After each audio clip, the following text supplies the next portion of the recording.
qu'en termes d'image, ça ne pouvait pas nuire. Une série d'interprètes devrait se succéder sur scène pour une petite intervention. Max connaissait la plupart d'entre eux, pratiquement rien que des copains. Atmosphère détendue, zéro trac. L'ambiance dans la salle était également beaucoup plus décontractée qu'à l'ordinaire dans une salle de concert. Public très familial et très peu concerné, énormément d'enfants. Pas du tout le profil habituel de la musique classique. Quand vint le tour de Max, qui devait justement jouer les scènes d'enfants de Schumann, il s'assit au piano dans une étonnante confusion. De la salle émanait un désordre d'interpellations, de bavardages, de rires et de bruits d'emballage froissés qu'il n'avait jamais affrontés lors d'une exécution. Car quoi qu'on en dise, le public de la musique classique est généralement assez bien élevé. Même quand il désapprouve, en principe, il se tait.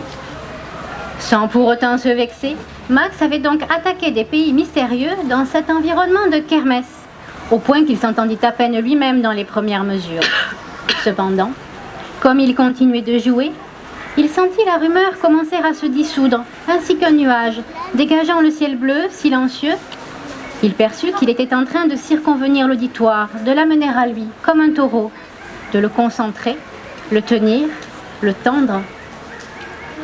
Bientôt, le silence de la salle était aussi sonore, magnétique et nerveux que la musique elle-même. Ces deux flux se renvoyaient l'un à l'autre et vibraient en commun, sans que Max ne maîtrisât aucunement ce que faisaient ses 10 doigts sur ce clavier, sans qu'il sût d'où cela venait, de son travail ou de son expérience, ou bien d'ailleurs, comme un éclair, comme une grande lumière imprévue.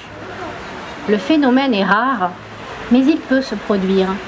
Et 20 minutes plus tard, à peine eut-il achevé le poète parle qu'après un temps d'arrêt, un instant de stupeur suspendue, jaillit une ovation que Max n'aurait pas échangée contre un triomphe au théâtre des Champs-Élysées.